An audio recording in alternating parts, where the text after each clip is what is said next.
Oryx Islam. Islam, esprit et pratique.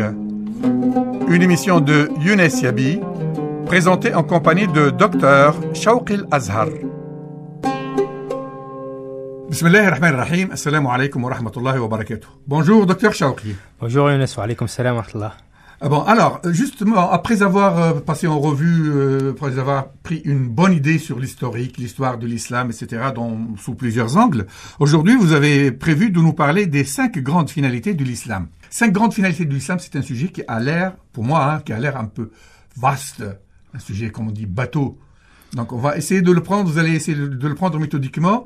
Vous nous faites une petite introduction, puis on va les saisir l'une après l'autre, les finalités? Oui, on va essayer de faire un petit aperçu des 5 finalités, mais brièvement, en fait. D'accord. Parce que là, on a, effectivement, les semaines qui ont précédé, on a donné le contexte dans lequel est apparue cette discipline. Et le contexte, donc, des débats contemporains autour des finalités de l'islam. Aujourd'hui, donc, on va commencer à rentrer un peu plus dans le vif du sujet. Oui. Et on va commencer à parler des 5 finalités, en fait, qui sont les 5 finalités plus ou moins unanimement reconnues par les savants de l'histoire. Ouais.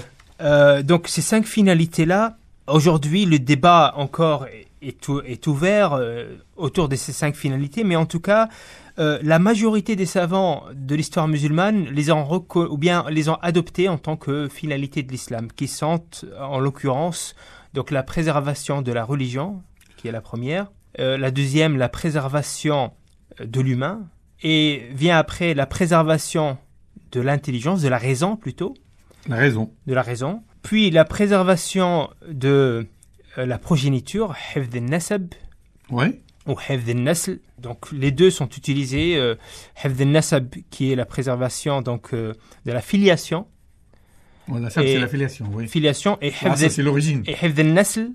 Nasl, c'est la progéniture. C'est la préservation de la progéniture. Voilà. Et puis en dernier, la préservation des biens, hifdh al-mal. Donc ces finalités-là. Donc 5 préservations. Voilà, ces finalités-là. Donc ici on a les finalités sur le plan vertical.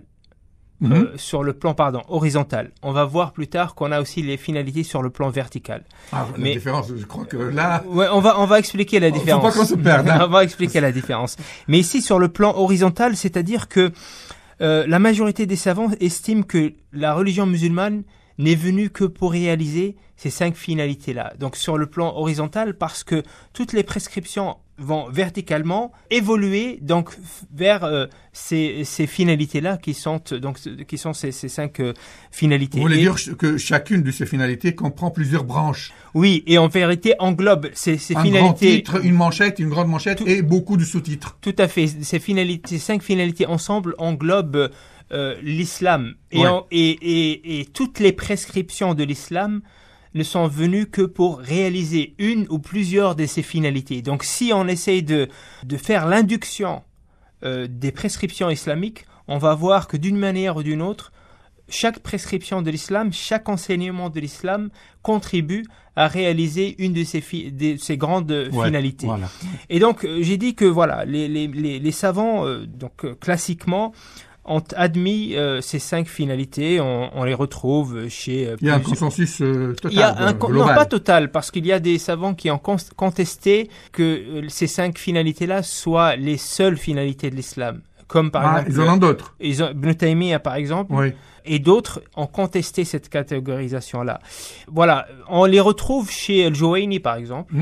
On les retrouve chez Al-Ghazali, on les retrouve chez Fakhr al-Din al-Razi, on les retrouve chez Al-Izz ibn Abd al-Salam et la grande majorité donc des savants de Usul al-Fiqh et des savants musulmans en général. Et les savants disent que c'est des finalités en fait qui ne sont pas spécifiques à la religion musulmane, mais que c'est des finalités en fait que chaque tradition, chaque religion aussi est venue pour réaliser. C'est-à-dire que les autres traditions religieuses avant l'islam, les autres prophètes... C'est pas faux, il me semble. Oui, bien sûr. Voilà, on avait dit déjà précédemment que dans les grandes lignes, les religions, en tout cas les révélations célestes, se rencontrent. Voilà, il n'y a pas de. On estime que tous les prophètes ont été envoyés par Dieu. Oui.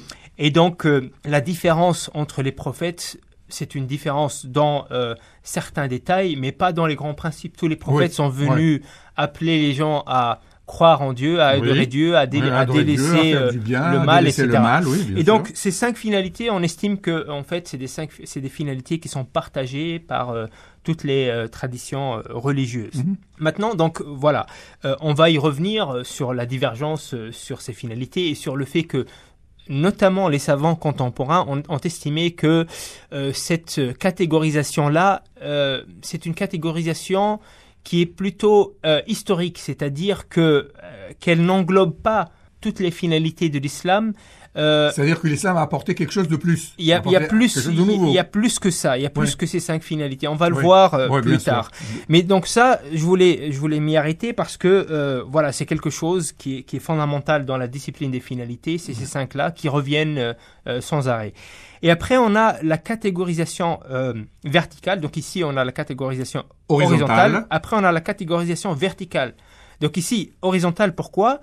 Parce que c'est l'horizon vers lequel vont évoluer les enseignements de l'islam dans leur ensemble. Ouais. Vertical, pourquoi ? Parce que c'est le sens qui est convoité par les prescriptions de l'islam. Donc toutes les prescriptions de l'islam vont aller vers cette direction-là, vers ces finalités-là. Donc ici, on a la catégorisation verticale qui est constituée de trois grandes notions. Ouais. Premièrement, la notion de daruriyat. Ouais. Deuxièmement, la notion de al-hajiyat, donc al-daruriyat qui sont les nécessités. Deuxièmement, la notion de al-hajiyat qui sont les besoins.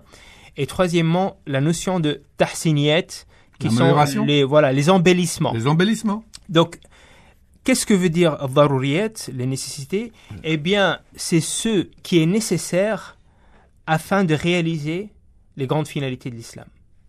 Ou une des grandes finalités de l'islam. Une ou toutes les 5 ? Une ou plusieurs. Ou plusieurs. Ouais, donc, au moins une, disons. Voilà. Et donc, sans cet élément-là, sans cet enseignement-là ou cette prescription-là, eh bien, les finalités de l'islam ne peuvent pas être réalisées. Je donne un exemple. Par exemple, pour préserver la vie, eh bien, il faut, par exemple, qu'on ait une loi qui interdise, par exemple, le meurtre. Oui. Sans cette loi-là, voilà, c'est évident. Oui. On ne peut pas préserver la vie. Donc, c'est une nécessité. On ne peut pas préserver la vie si on permet aux gens de se tuer les uns les autres, de s'anéantir. Voilà, donc ici, c'est une nécessité.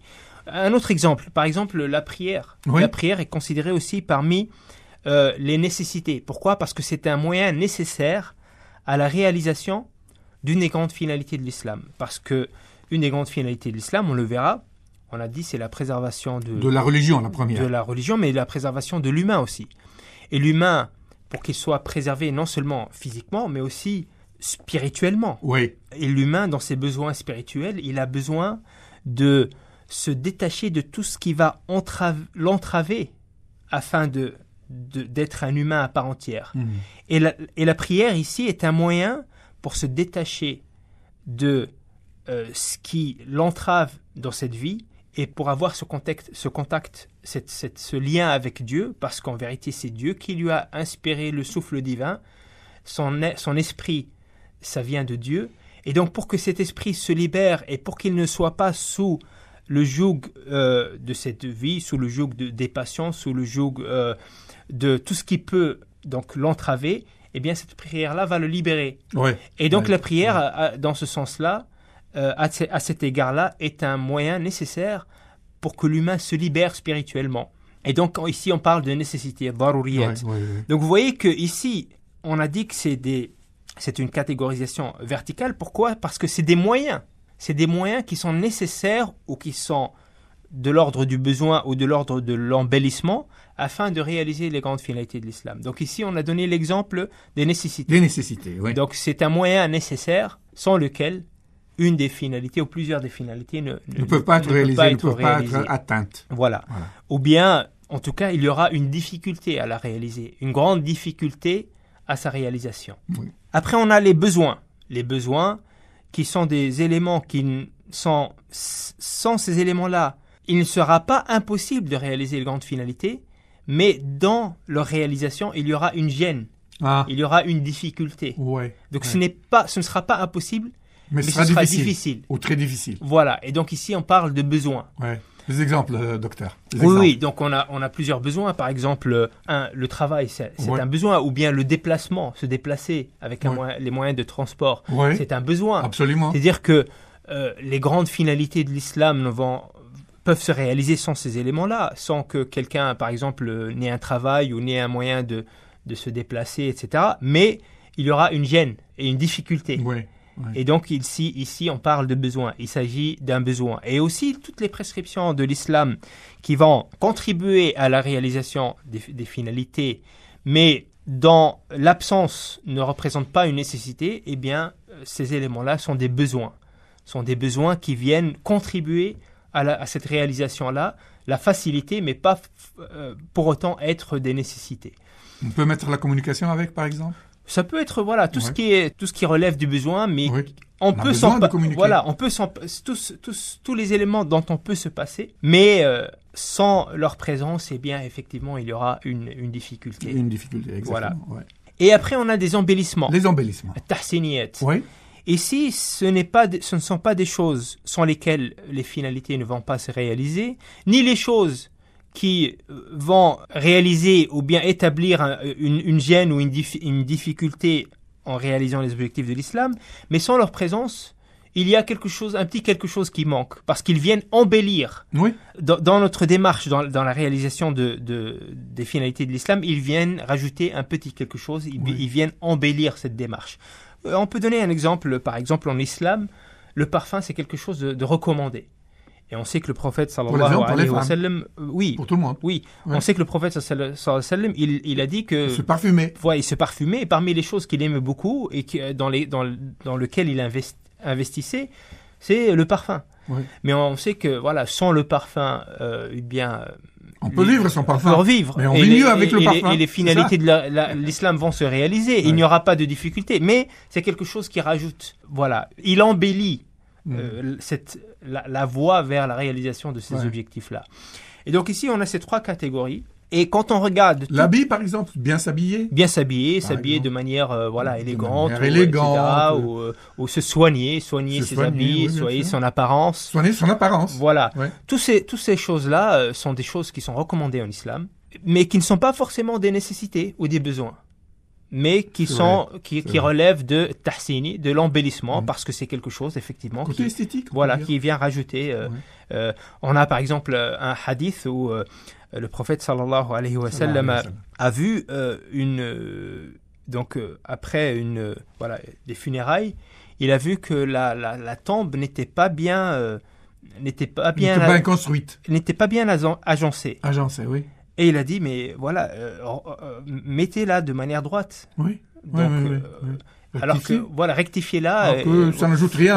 Ici, ça ne rajoute rien. C'est pas une nécessité, c'est pas un besoin, mais effectivement, ça relève de l'esthétique, ça relève des embellissements et ça relève. C'est d'autant plus significatif qu'il s'agit d'une tombe, docteur. Tout à fait. Tombe. Une tombe, c'est la mort. En principe, les gens, quand on parle de mort, ils se rétrécissent, c'est-à-dire. Ils sont plus contents, ils sont plus heureux, et ils prévoient des choses. Tout à fait. Alors que le prophète, sallallahu alayhi wa sallam, en regardant une tombe mal faite, mal construite, mal faite, quoi. Tout à fait, il leur a conseillé de la refaire, de l'embellir, quoi. Ça relève de l'embellissement, mais ça relève aussi du besoin humain, parce que l'humain aspire vers le beau, vers l'esthétique. Oui. Et on sait que le prophète sallallahu alayhi wa sallam nous dit Inna Allah jamilun wa yuhibbul jamal. Allah est beau et aime la beauté. Oui. Et on sait que l'humain, dans sa constitution spirituelle, comme le dit le hadith, Khalaqallahu Adama ala suratihi. Donc, Dieu a créé Adam selon son image. Ici, Ibn Taymiyyah et d'autres savants commentent ce hadith en disant qu'effectivement, l'humain, dans sa constitution spirituelle, il a des qualités qui ressemblent aux qualités divines. Ça ne veut pas dire qu'il est comme Dieu, mais ça veut dire qu'il y a des choses, qui on dit l'expression toute proportion gardée. Voilà, toute proportion gardée, mais il y a des choses qu'il retrouve en lui. Dieu, il est juste, Et l'humain, dans sa profonde nature, aspire à la justice. Ouais. Ce ne sera jamais comme la justice divine, mais il y a une partie de cette justice que l'humain trouve en lui. Dieu est le savant, et l'humain, dans sa constitution naturelle, aspire vers le savoir, etc. Eh bien, c'est la même chose pour la beauté. Dieu est le beau, et l'humain aspire à la beauté, parce qu'il aspire à Dieu aussi. Et donc ici, c'est un embellissement dans le sens où ça rapporte quelque chose quand même, parce que ça correspond à ce qu'est l'être humain et à ses aspirations. Donc ici, on a ces trois éléments qui sont les nécessités, les besoins et les embellissements, qui en vérité englobent tous les enseignements de l'islam et toutes les prescriptions. Il n'y a pas une prescription ou un enseignement de l'islam qu'on ne peut pas catégoriser dans une de ces trois catégories parce que l'ensemble des enseignements de l'islam sont là afin de réaliser les finalités de l'islam. Et donc, ou bien c'est des moyens nécessaires, donc ou bien les enseignements de l'islam, c'est des moyens nécessaires à cette réalisation, ou bien c'est des moyens qui relèvent du besoin, ou bien c'est des moyens qui relèvent de l'embellissement, comme on l'a vu avec l'exemple du prophète, avec la tombe, avec le fait de parachever ce qu'on fait, de perfectionner ce qu'on fait, etc., etc. Très bien, Dr Chawqi, on arrive à la fin de l'émission, on a encore 30 secondes, on résume donc. Préservation, on va parler d'abord de la catégorisation horizontale. Préservation de la religion, préservation de l'humain, préservation de la raison, préservation de la progéniture et préservation des biens. Tout à fait. Alors sur le plan ou sur la catégorisation verticale, on parlera d'abord des nécessités. Vous venez de résumer ça, les nécessités, les besoins et l'embellissement. Donc, de quoi vous allez nous parler la semaine prochaine ? La semaine prochaine, on va continuer la réflexion en parlant des moyens pour réaliser les finalités de l'islam. D'accord, Dr Chawqi. Merci de votre attention. Notre émission d'aujourd'hui prend fin ici. On se retrouve vendredi prochain, même lieu, même heure, en compagnie de Dr Chawqi Lazar, pour parler des moyens. Des moyens. Au revoir. Oryx Islam.